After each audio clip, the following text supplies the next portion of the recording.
Now, welcome to the orientation video. And in the next 5 or 10 minutes, I'm going to walk you through a little bit of the what the modules look like for the class, so you kind of know where to do stuff and where to find stuff. So let me just jump into this quickly. Beginning the module again. And if you're in my online class, and even if you're in the hybrid class, they're structured exactly the same. I try to make sure all the information you need to do well in the class is available to you. And so I will go through quickly and share with you some of the most important things. But remember, the orientation module is a resource for you to be able to uh, utilize and to find information. The textbook is in here. Everything that you need for the class to be successful is in here. If you have any questions about any of it or don't understand it, you can always send me an email or a message, and I'll be glad to clarify any of the things that you need to know. Okay, so first of all, the welcome video, which you just saw, was already in here. That's what was the first thing in here. But you can watch it whenever you want. I try to record things so that make sure that you can go back and pull them up if you need to remind yourself of something. You can always go back and watch the videos, whether it's a lecture video or anything else, that you can go in and find it and be able to get more information. The first thing you need to do in my class is to do the check-in. Um, this orientation video I use for all my classes, so don't worry if the date is different for if you're in the second 8-week session. Don't worry, it'll be a different date here, but basically you'll do the attendance check-in. You'll go here, you'll simply do the check-in. It takes a matter of a second and you're done. So make sure you do that ASAP. This is absolutely important that you do it ASAP because we have a lot of bots in our system that we're trying to get out. And the way I vet them is by making sure everybody does the check-in and does the discussion, which is a getting to know you discussion. And basically just ask you what your name is and just give some background about yourself. Um, and no private information, please. And no bullying in here. This is just for you to be able to say, hey, my name is Rick, and I'm from Brawley, and just to see a few basic questions in there that I ask. Matter of fact, I'll click in here real quick for you to see, just to give you an idea. Um, it may take a second here. So basically, you go in, it tells you what when the due dates are. It'll tell you what it is. It'll ask you what the prompt is here. Why are you taking the class? Have you had online class before? What's your interest, if any, in politics? What about American government interests you? Especially right now in this crazy time we're living in, it might have a pretty good answer for that. Everybody should have some answer. Even if you say, I don't know a lot about American politics or politics in general, that's perfectly fine. I just want a get an idea of where you're at, okay? So that's what it looks like, and you just click on reply, and then I'll see it, and then those two things really tell me immediately that you're in the class, you're going to stay in the class, and you're kind of vested in what you're doing. Okay. My office hours are listed here. You just click in here. If we ever have a Zoom office hour where you want to meet with me, you can also meet with me in person. I'm on campus every Wednesday. I have class from 11:20 to 12:45. So anytime from 1 o'clock on, I can always set up a meeting with you in the afternoons on Wednesdays. If you need a different time other than that, just click on the Zoom. If we'll send me a message, we'll set up a time. All you do is come into Canvas, click on the Zoom link, and that'll take you right to my Zoom space. Okay.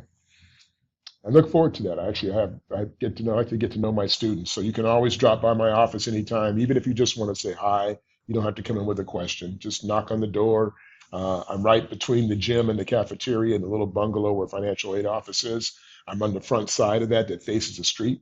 So just look for my name on the red sign on the front door of my office, and you'll find me. Okay. I look forward to meeting you guys that way. Okay. This is the orientation module, which is basically where you'll focus your first week of the semester on, which basically this video will be sitting in here.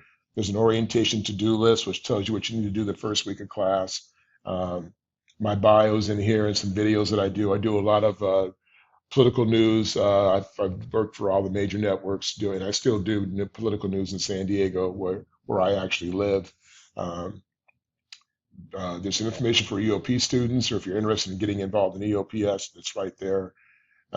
If you're first new to computers and new to Canvas, and it's all in here as well, how to get started. Make sure your computer's ready. This is just basic information that goes on most faculty members' Canvas sites. The time commitment, that's up to you, really. I officially put something in here, but really everybody's different. So to say that it needs to be 3 hours, 5 hours, 1 hour, whatever that is whatever is how you are as a student. So the one thing you will have to make sure you do is do your reading, participate in the discussions, and I can monitor all that. So I'll be watching early on to make sure everybody's getting started. There are some due dates for most of the short sessions. I try to leave most things open, but usually about halfway through the semester or the through the 8 week session, I will try to make sure half the work is done, so that it doesn't require me to at the very last minute have to grade 300 students at the very last minute of the semester. So do try to stay up on stuff. Once you get behind, it's really hard to catch up. And again, I don't overload students with a lot of work. I try to make it quality, not quantity of work. Student resources are in here. So tech support stuff is here. How to contact me again, which is also through the Zoom link up above, is here. There's some discussion videos here to show you how the discussions work. I'll talk about that a little bit more in a minute, but there's some things here you can watch that will help you can go back to refer to if you need some ideas, and some rough ideas about the length of the discussions and the quality of discussions. I will expect to get better and better each week. Um, so what may have got you a good grade or a good score the first week, by week 5 or 6 may not be the best score, because I'm expecting you to get better each week. The academic calendar for the semester is here. Of course, we have spring break, which will start the week of, I believe, April 21st. So it's a little later than usual, but that's when we have our spring break. There may be a couple times in the semester where I will not be, if you're in my hybrid course, that I may not be there. This won't pertain to the first session, but in the second session, it will definitely pertain to a couple of times I may be out. And if I'm ever not available, or if I'm ever missing class, I will always send out an email, a message to you, or announcement through Canvas. So you always want to be checking that, because there are times I'm human. If I'm sick, or if I have something else that's going on, I will always notify you. But invariably, sometimes students don't check their messages, and then they show up on campus. I'm like, well, did you bother to look and see that I posted? And they're like, no. And I'm like, okay, you got to look and see so that you don't miss anything. So always check if you're actually in my regular hybrid course. Also, important dates for the semester I put in here. I think it's important for you to be able to see when things are due. So for when you need to drop and add and all those things, and fees and certain things, or there are certain dates that you have to meet. So make sure that you're checking this and know when those dates are. So if you decide for some reason that you don't want to take the class, you have to drop by a certain deadline. Otherwise, you will lose that money too. So you always want to make sure you're on top of that. I don't know why it's taking so long, but anyhow, it's in here, and so you can check that out. See if it pops up here in a second. If not, let me click on the PDF and see if the PDF comes up any faster. Ah, here it comes. Okay, here we go. So here's a PDF. Basically, it shows you start of the class, late registration begins, the holidays that are coming up, which don't really affect us for the most part. But deadlines and all those things, census, when I have to send my census roster, financial aid, all the information, spring recess, so forth. So these are all listed in here for you, so you can check back there as you need to. Okay, let's see. Okay, got that. The syllabus is in here. This is your resource for the class. It's your roadmap, which is basically each week of the class is laid out here for you as well. That's the last page of the syllabus. The syllabus is your Bible for the class, basically, so you definitely want to take a look at it. I'm going to click on it here for a second and let you see what it looks like.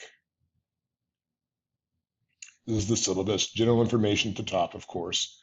Again, if this is just one example, so if yours may look different if you're one of the other sections, but it just gives you an idea of what it looks like. So in here, the most important part for you is going to be the points. This is how the points range run. I've already given room in there so that, for example, since we don't have a plus or minus system, I try to always give room for the A's. So like, for example, usually 90 in regular course, 90 and above would be an A. I make it 88 because I know that picks up the high B's and I float the high B's into the A's, just like the high C's into the B's, and so forth. So um, if you are on the edge of it, you're going to get booted up into the next level up. But already know that when you look at these numbers matter in terms of for each range, okay? And it's based on the percentage that I've set up. Academic honesty is in here. That's been really important, as I mentioned about in the orientation about making sure that you are on top of things and don't, especially with AI, do not use the AI in the discussions. We have AI checkers, plus it's very easy to spot it. So don't put yourself in that position because I will give you a 0 on the score, and I don't want to have to do that or have anybody I have to refer to the student services dean to have a discussion about this. So please don't put me in that position. What is in here also is again the weekly calendar, which you also see in Canvas, just what's each week you have to do. So as you can see here, week 1, 2, 3, and 4, you only have one chapter per week, and each one is 1 week long. When we get to chapter 4 in civil liberties, that's 2 weeks long. Uh, Chapter 5 is also 2 weeks. So most of the chapters are going to be 2 weeks to get the work done. So I try to give you enough time to be able to write intelligently and get the things done you need to get done.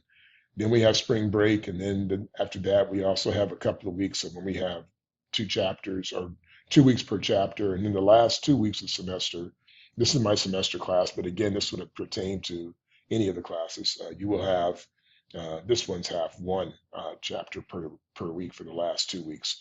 It's no different for the 8 week, but still, just to give you an idea, that's what it looks like.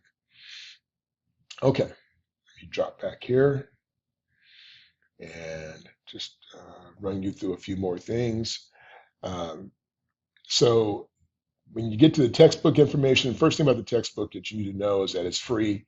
It's a zero cost textbook class. So do keep that in mind. So you get a free book. It's an ebook, and all you have to do is click here on the ebook. It comes as an Apple Podcast and also on Spotify.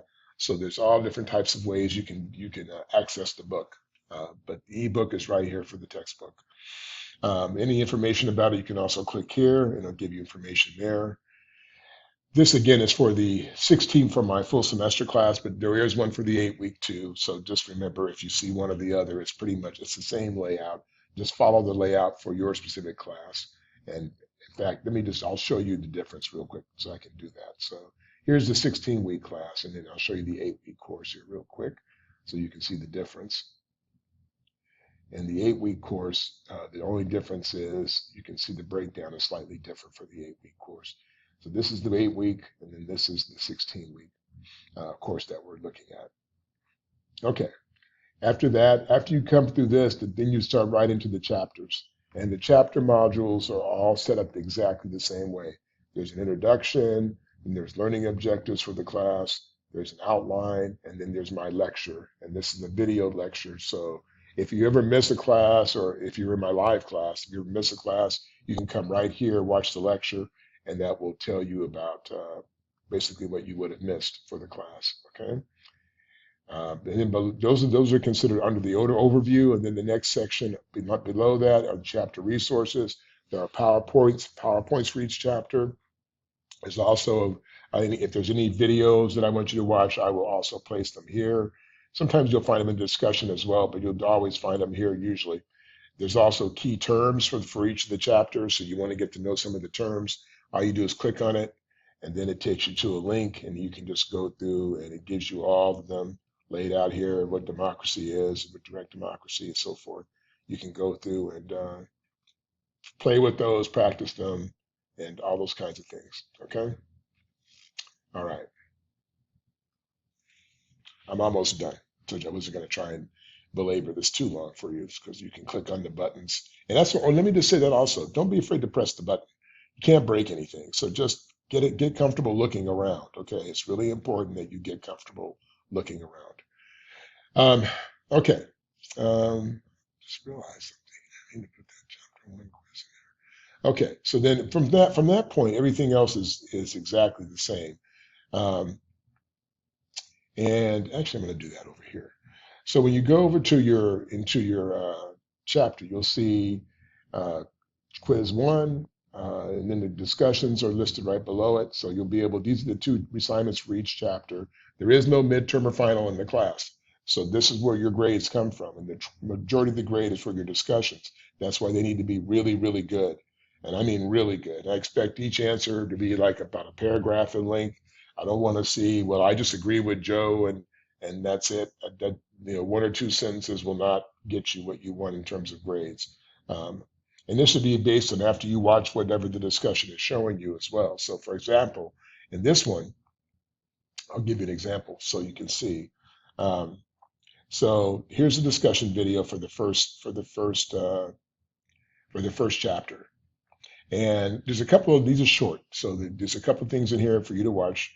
Um, this one's a little longer, but again, I just want you to get a chance to get your feet wet thinking about some things.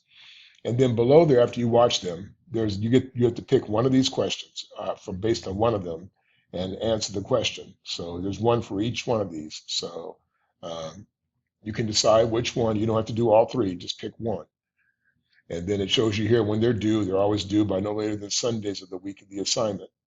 And you get, the way I score them is the first one is you have to answer the question, and then you have to respond to two of your classmates. And based on how you respond to them, along with your initial response to the question is what gives you the total points up to 40. Now, I will tell you, if you do something really outstanding, I've had students get 45 or 50 points. It's like my little subtle extra credit when I see you busted out working hard and really doing, putting some work into it. I will always reward you with extra points. It's at my discretion, but I can certainly give extra points if I feel like you've really done, exemplary work. Again, the rest of the stuff's just general information stuff, so I'm not going to go through that. But the main part that you need to know is at the top of each one, there'll be in one video or two or three videos that you'll have to watch. You only have to answer, again, one question. Okay? All right. Let me go back to the module. And you'll find that every module is set up the exact same way. Week 2 or chapter 2 is set the same as chapter 1. So there's no difference in any of the modules. And again, I just want you to get comfortable, particularly with the orientation stuff. Make sure you know what the schedules are. Make sure you know when the due dates are. The due dates are always listed on the quizzes as well as on the discussions, so you'll know when they're due. Do make sure you pay attention to that. Okay, one thing I don't want to hear is I didn't know, because everything I put in here is for you to be able to access, so you do know. And I think that's it. I think I've covered pretty much what I want you to see. Again, you can go through and click on the buttons yourself and you get a little practice in there. But the main thing is start here ASAP. If you know you're going to take the class, get in here and do this right away so that I can get out those that aren't real or people who aren't really going to take the class, because my classes fill up a lot and I have a lot of people on the wait list that are looking at sitting in the seat if you're not sitting in the seat or not planning on it. Okay. Hey, you guys, have a great start to your semester, and I will see you on the back end. Thanks.